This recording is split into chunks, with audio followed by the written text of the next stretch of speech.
very good evening and welcome to Newswatch here on Hope TV. Glad you could make time for us for the latest in the news. My name is Melissa Oduor. On the sign language is Boniface Muredi. Newswatch begins now. Now, the government has launched the fourth medium-term plan, MTP4, making the final phase of the Kenya Vision 2030 initiative.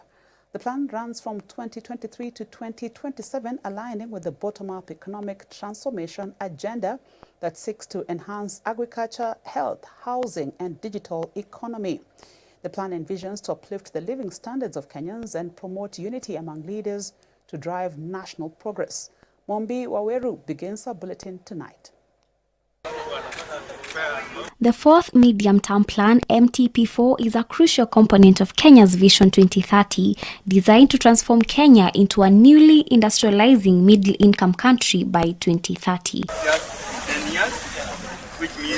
The plan, covering 2023 to 2027, integrates with the County Integrated Development Plans, CIDPs, across all 47 counties, ensuring alignment with the bottom-up economy transformation agenda better. The government's strategic focus includes investments in agriculture, health, housing, and digital and creative economies to support the economic, social, and political pillars of Vision 2030. The plan aims to boost production in key value chains, improve standards of living, and increase money in Wananchi's pockets. When the president was elected, he found a very difficult situation in this country. The things that affect the economic well-being of the people, I think the fundamentals were not working.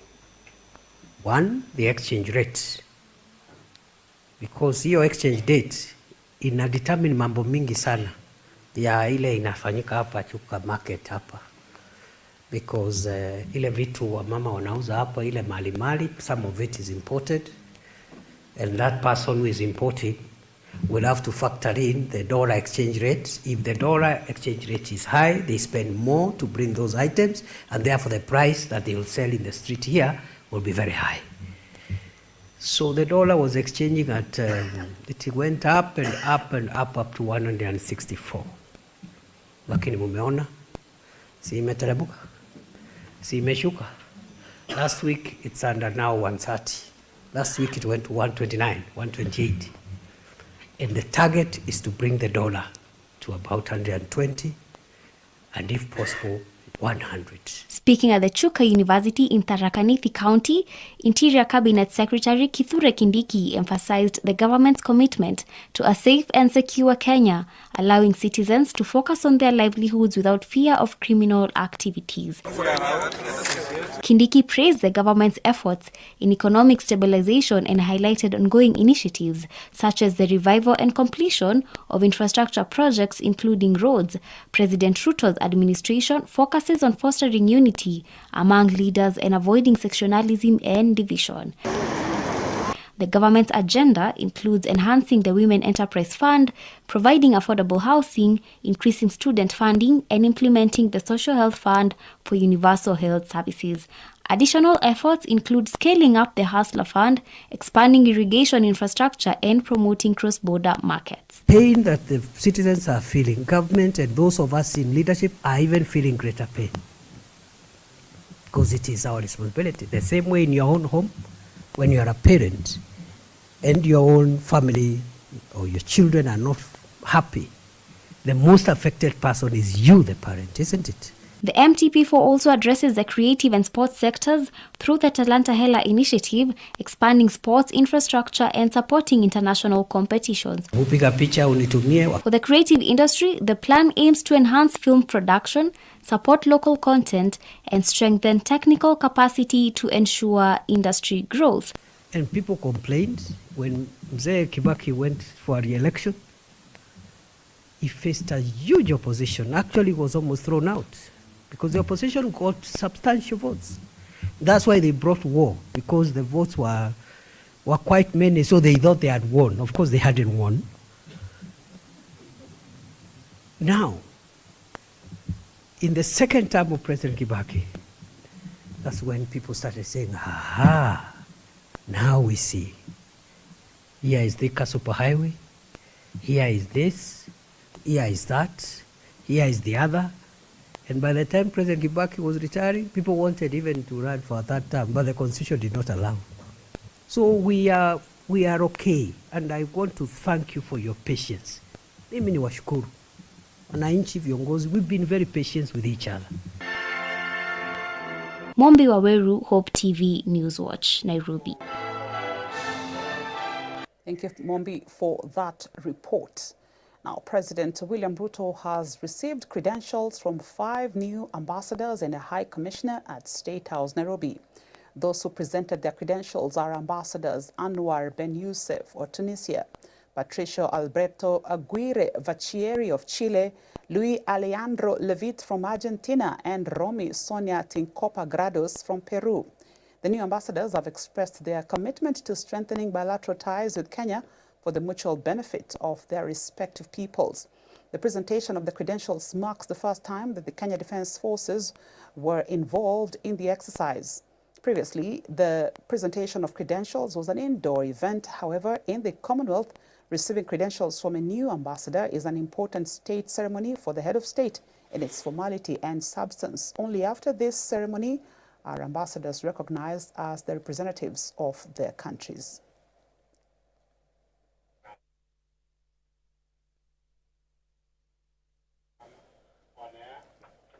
Deputy President Rigathi Gachagua has called for an intensive crackdown on crooked suppliers and dealers of fake drugs and other medical supplies to protect the lives of citizens. Gachagua made the remarks in Mombasa during the International Scientific Conference by the Pharmaceutical Society of Kenya, PSK, where he noted that this move will also contribute to the country's economic growth. And as Grace Ahati reports, the government is placing significant emphasis on the Universal Healthcare UHC and enhancing local manufacturing of medicine and healthcare supplies.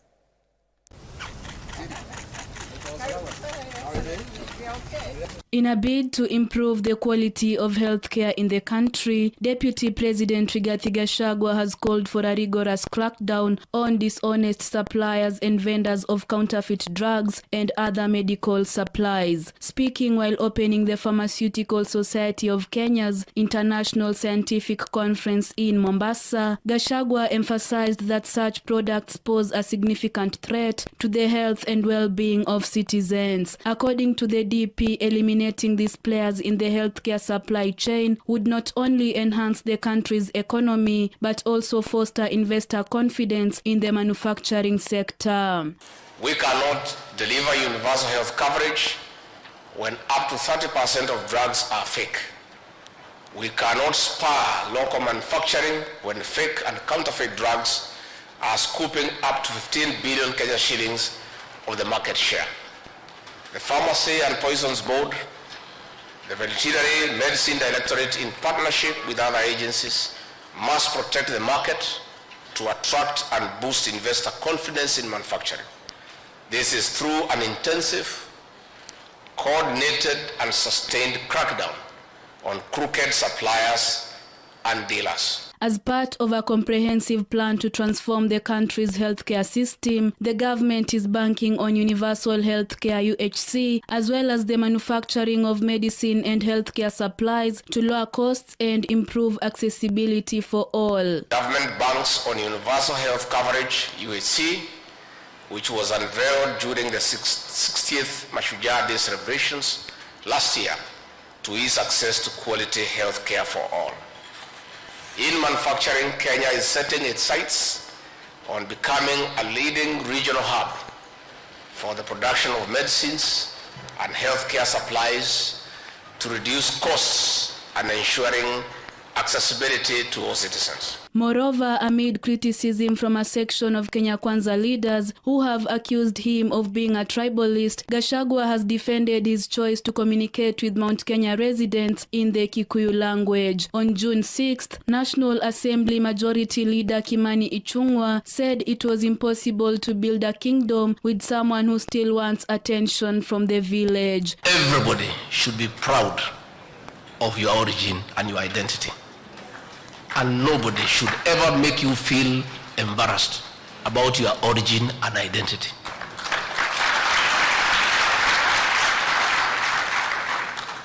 I'm talking English here because some of you may not understand my language. Sindio? I'll talk Swahili when I go where people cannot understand. But if I go to the village, what business do I have talking to people of the village English and I'm not a Mzungu? Reporting for Hope TV Newswatch, I'm Grace Ahati.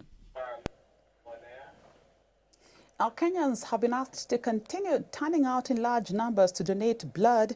This is following the ongoing 3-day blood donation drive launched on Tuesday by the Kenya Blood Transfusion Organization in partnership with cooperative societies, the Kenyatta National Hospital and the Kenya Red Cross. Well, the blood drive aims to achieve the national annual target of collecting blood donations from at least 1% of the country's total population. The annual blood donation drive kicked off on the second day today in various blood donation centers across the country. Festus Koech, the regional manager for the Kenya National Blood Transfusion Services, commended yesterday's turnout where over 100 pins of blood were collected. He expressed his optimism by stating that they were positive of achieving their target of the year, which is collecting blood donations from 530,000 Kenyans, which translates to 1% of Kenya's total population. Koech lauded cooperative societies that showed up to donate blood as part of marking the International Cooperative Alliance Day. He also lauded the government for its continued support that has seen an increase from 48% to 81% of blood donation target accomplishment. We wanted to educate and encourage Kenyans that we need to care for one another. We need to be seen to be caring because, cooperatives is about people. We care about people, we care about ourselves, we care about the future. So this week, we devoted ourselves. As you can see, there's a big team here from CIC, our cooperative insurance company. You can see a big team coming from Sharia Sacco and several other cooperatives who have come to donate blood. On behalf of the cooperative societies, the vice chairman of the cooperative societies, Daniel Marube, thanked all those who turned out to donate blood. While at it, he expressed the importance of blood donation to Kenyans, stating that donation of blood is equal to saving a life. He also explained that as part of celebrating the International Cooperatives Alliance Day, various cooperative societies will be participating in the blood drive across the country. He advised Kenyans to donate blood about 4 times a year for men and 3 times a year for women in order to achieve the World Health Organization target of at least 1% of the country's total population. Today will be our second day and we hope to get more than 150 units. And at the end of the exercise tomorrow, it is our hope and also we are targeting to get a total of 600 units, of which it's so possible because I'm seeing the turnover is so enormous. And I want to thank Kenyans for that because they have already embraced the culture of donating blood. Now the annual demand for blood stands at 530,000, which is 1% of the population. We estimate the population of Kenya today at 53 million Kenyans. And 1% of 53 million is 530,000. So we normally back our demand as a nation at 1%.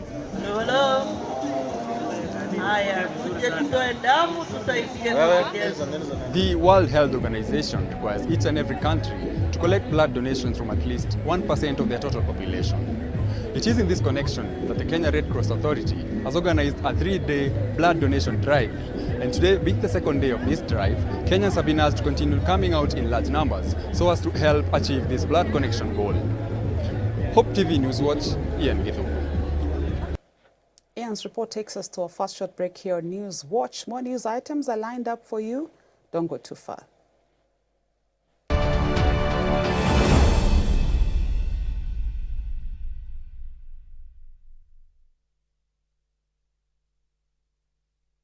This week on Testify. So I recall after going back home, even my immediate neighborhood, they never believed. Yeah, there's no way this guy has qualified. Yeah. Because all this in their mind is that you have to have something. To bribe. You see? But here comes somebody who is from a peasant. Yes? Yeah. Yeah. Who, I mean, there's not that money. You see? And I thank God, in all my drinking, I never slept outside. I could come and then sleep at the door. Oh. Once you open that door for me, Yeah. I sleep. When my sister calls me, it was a turning point. Okay, this is just the way we bond with my sister. So when she called me, it was a turning point. I told her, so why are you doing this to this young girl? Only on Hope TV. Look and live.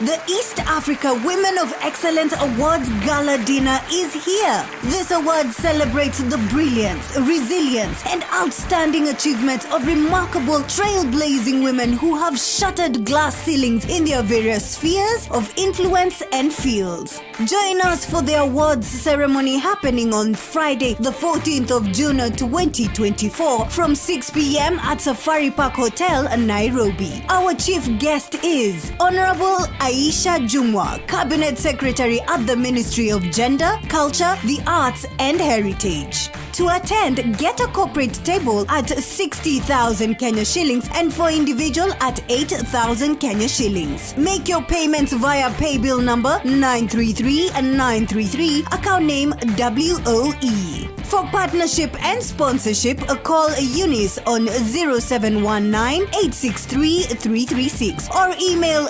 customerexperience@hopefm.org. This event will be live on Hope TV, the East African Women of Excellence Awards, recognizing East African women of impact.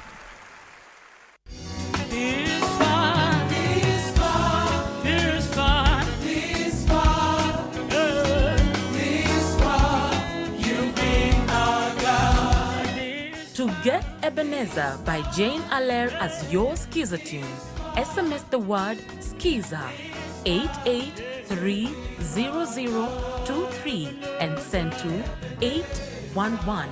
Hope Skiza, spreading the hope.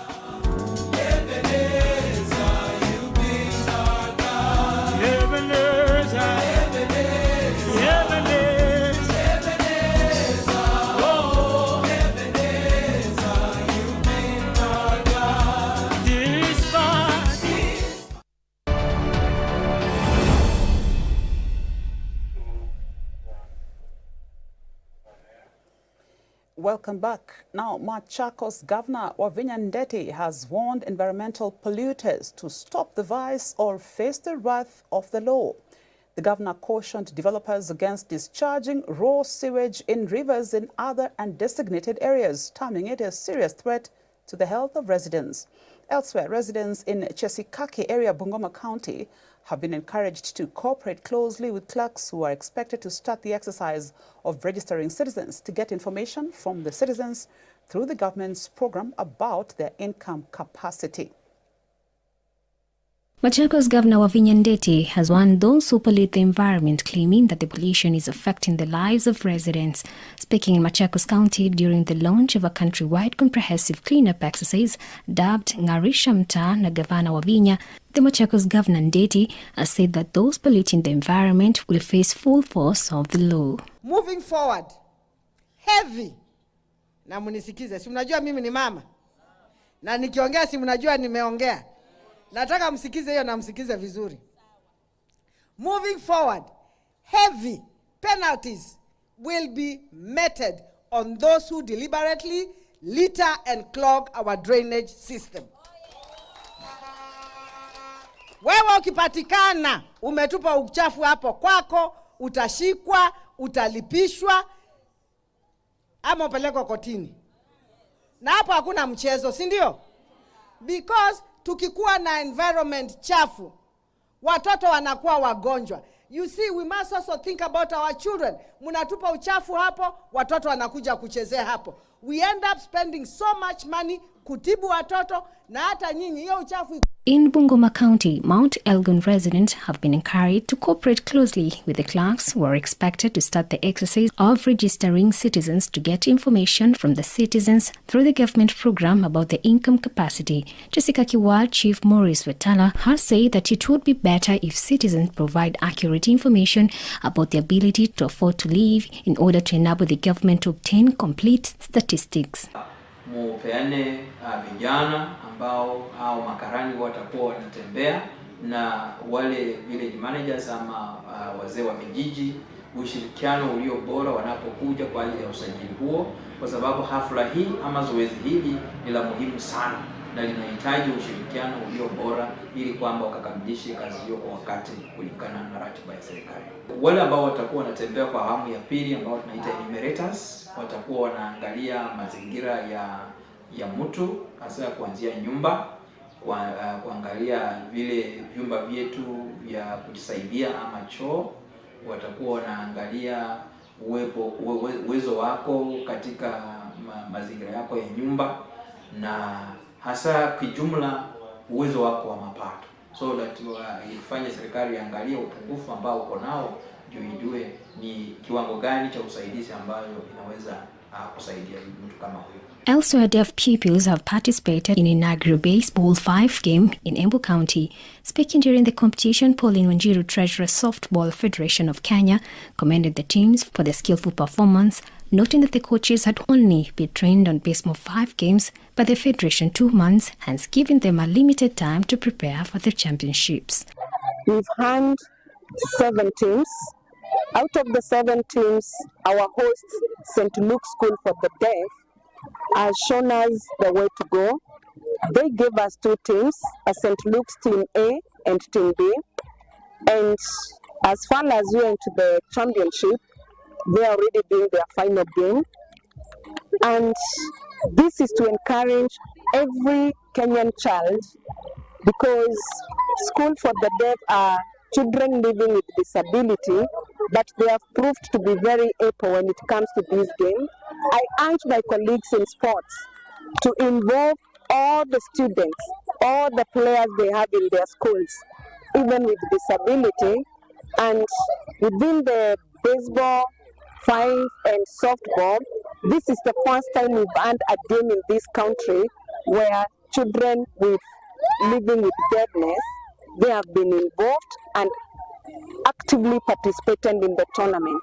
Dolly Mirigi for Hope TV. Thank you, Dolly, for that roundup of news from the counties.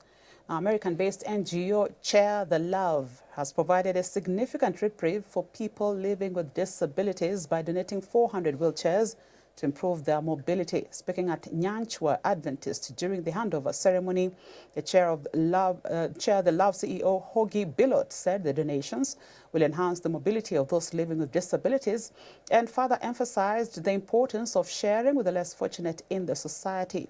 Pastor Geoffrey Kubele from the East Kenya Union Conference SDA under the Southern Nairobi Kajiado field expressed gratitude for the assistance, noting that it would help individuals move and carry out activities, thereby relieving their caretakers. On her part, Rose Mbaya thanked the donors for their assistance, highlighting that the burden of caregiving has been significantly reduced. We are a United States-based nonprofit organization, and we provide the gift of mobility to people around the world who have neither the means nor the access to a wheelchair. And we are here in Kenya delivering 2 shipping containers, that's over 500 wheelchairs, to people throughout Kenya. We've been with the Western Union Conference of the SDA as well as the Eastern Conference, working the last almost 2 weeks, and we have so far given out 300 or 400 wheelchairs, and we still have another almost 200 to go. Tuko hapa katika makao makuu ya Waadventista wa Sabato hapa Kisii, na leo tumekuja kupokeza viti ndugu wetu ambao wana mahitaji ya hapa na pale. Alivyosema ndugu wetu Augie Bilot, ameweza kudistribute wheelchairs zaidi 400, na hilo ni pongezi kwake na kwa Mungu tena. Nasema asante kwa hawa donors kutuletea hizi wheelchair. Kwa wagonjwa wamesumbuka sana, hasa kama my husband amesumbuka sana kutoka 2016 tukienda hospitali tuwa tunahaya wheelchair, but we had already applied, lakini imechelewa sana, but I thank God donors wametuletea hapa karibu, tumepata. Tunashukuru Mungu kuwaleta.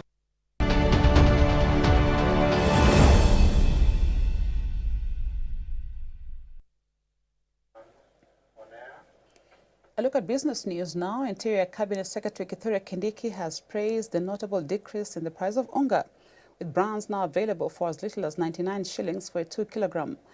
He attributed the achievement to President William Ruto's unwavering commitment, highlighting the president's relentless efforts to ensure the affordability of essential goods, a cornerstone of the government's agenda.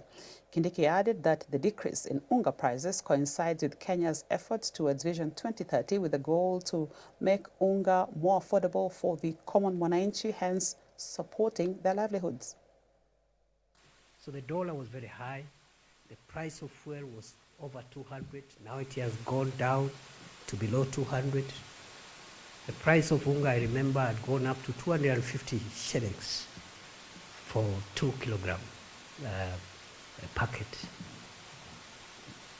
Na unajua leo asubuhi nimepitia hapa, alafu kwa sababu mimi ni mzee wa hii kijiji kwangu ni hapa chini, nilikuwa nimetumana supermarket kwa sababu nilikuwa na wageni asubuhi. So kwa natumana kaambia, hebu angalieni hata ile unga inatoka saa hii. Wakaniambia ile unga ilikuwa 250 siku ile Rais William Ruto alikuwa anapishwa. Inatoka different prices depending on the brand and what have you, lakini kuna moja inaitwa Joy Max inatoka 115 shillings. Nikauliza supermarket gani, wakaniambia hii supermarket inaitwa Ketia hapa. Nikauliza 115, yes. Hebu piga picha unitumie, wakapiga picha wakanionyesha 115 hapa Chuka. Ketia hiyo. Nikaambiwa kuna ingine inaitwa Tupike. Hiyo iko chini kidogo, iko 110. Kaambia piga picha, wakapiga wakatuma na WhatsApp. Akaniambia hata kuna ingine tumeona inaitwa Porini. Hiyo Porini inatoka 99 shillings. So wale mtapitia hapa supermarket, mpitia hapo muangalie kama hiyo maneno ni kweli. Na ni kweli kwa sababu today, in fact, in some parts of the country, unga is retailing at 90 shillings for 2 kilograms. Hiyo ndio kazi ambayo imefanya rais asiwe mtu wa kupata usingizi, lakini sasa mambo imedhibitika. The government will connect 566,000 homes to the electricity grid at a cost of 42 billion shillings. The connections kick off an ambitious plan that will see the government allocate money every year to have 90 to 95% of all homes connected to power by 2030. Here's Nelias Wanjiru with details of that story.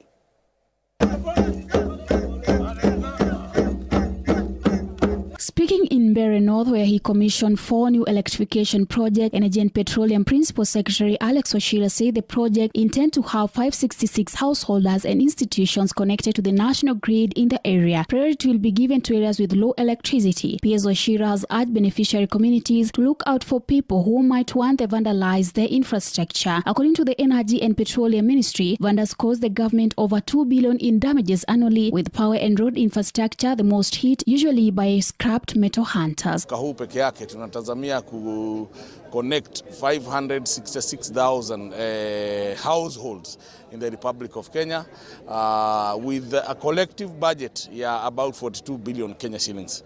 Hiyo ni kumaanisha kwamba we are on course in ensuring that we achieve our 2030 target of ensuring that at least we have 100% of Kenyans who have access to electricity. We are losing in excess of 2 billion annually because of vandalism. 2 billion. And the most affected is the Ministry of Energy and Petroleum and also Ministry of Roads. Wachira has further revealed that the project will take about 1 month to build and also asked beneficiary communities to help speed up the work by wiring their houses, granting well levers where necessary, adding the connection will be free of charge. For those who are engaging in vandalism, sometimes you amaze us because you still, even the road guards, the roadways, that even protect a bridge, and you do not know whether it is your sister, your wife, who may pass by, and that roadway will be able to guard that person from dying. When you steal a transformer and your mother is using insulin, and once she's using that insulin, you steal a transformer, that insulin goes bad, and then it can no longer be potent enough to manage her or his blood sugars. So therefore, because of your greed of stealing critical infrastructure, you endanger not only Kenyans, but you do not know whether you are endangering even your own, the ones that you say that are beloved. So, Mbeere North MP Geoffrey Rook on his part said the constituency had mapped out 684 villages in his constituency that need first-time electricity connection through about 300 transmitters. Rook said the electrification of the areas will be followed by laying of the optic fiber cable to power 3 proposed ICT hubs. Tunahimiza watu wote wa Mbeere North, hii project inaletwa ili tufaidi sisi na mambo mazi yetu. Tafadhali tuchunge hii project, tuhakikishe kwamba hakuna kukata mawaya ya stima, hakuna kuharibu transformers, hakuna kuharibu vikingi ambazo zinawekwa katika vijiji yetu. Tuishughulikie na tuhakikishe tunachukua ile munda ya kuhakikisha zinakaa sawa sawa, na kama kuna tatizo yoyote tuna report kwa serikali, kwa chief, kwa askari, kwa police station, ili kuhakikisha kwamba yule yote ambaye anaweza kuwa na haribu hii mpango ama stima tumeshika yeye na tumeweka ndani. This comes even as the government is set to implement 322 projects around the country this year and the last mile connectivity program with priority to areas that have never had any form of electricity connections ever. Reporting for Hope TV Newswatch, my name is Nelia Swanjiro. And Kenya Reinsurance Corporation, Kenya Re, has announced a profit before tax of 7.03 billion shillings, a 53% rise compared to last year's 4.59 billion shillings. Net investment and insurance result rose from 5.78 billion shillings realized in 2022, being a 42% hike, to stand at 8.19 billion shillings, revealing the company's investment drive to attract new businesses across Africa, Middle East and Asia. The corporation, however, incurred claims and other insurance service expenses arising from insurance contracts, now referred to as insurance service expenses, which decreased by 18% from 22.32 billion shillings in 2022 to 18.21 billion shillings in 2023. Group Managing Director Dr. Hilary Maina Washinga said that Kenya Re's strategic focus during the next financial year will revolve around customer centricity, leveraging technology to enhance operational efficiency, expanding footprint in emerging markets, and deepening their commitment to conduct sustainable practices.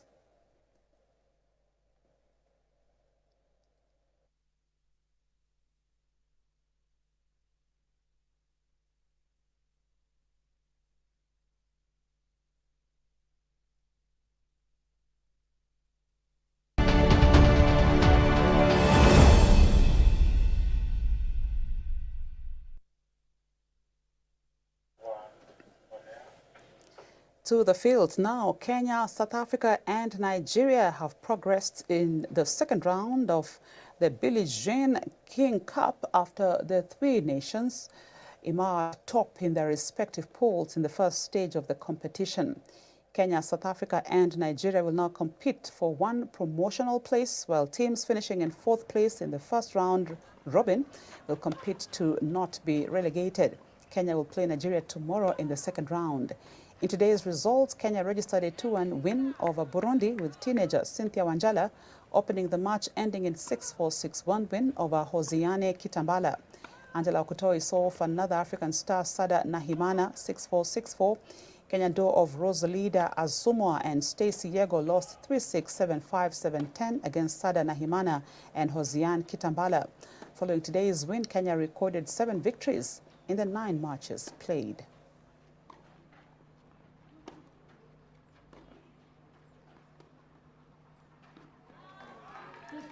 Athletics Kenya has named the final team of 26 females and 33 male athletes that will represent Kenya at the 23rd edition of Africa Senior Athletics Championships that will take place from the 21st to the 26th of June this year in Douala, Cameroon. The team will be led by Stephen Mugea Etiang and head coach Julius Kirwa. The team will report for residential training camp tomorrow, Thursday, the 13th of June, 2024.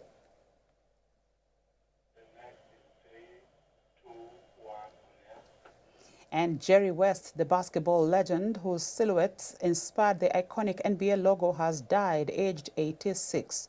Los Angeles Clippers have confirmed that West, who personified basketball excellence, passed away peacefully with his wife Karen by his side. West featured in 9 NBA finals with the Los Angeles Lakers, winning the title once in 1972. He was also an NBA All-Star in every season of his 14-year playing career. West was the 3rd player in league history to reach 25,000 points and was part of the USA team that won a gold medal at the 1960 Olympics in Rome. He was nicknamed Mr. Clutch for his ability to deliver late in a game. The American called time on his playing career in 1974 and moved into coaching 2 years later, spending 3 seasons in charge of the Lakers. His time with the Lakers ended in 2000, and West went on to enjoy executive roles with the Memphis Grizzlies, Golden State Warriors, and Los Angeles Clippers.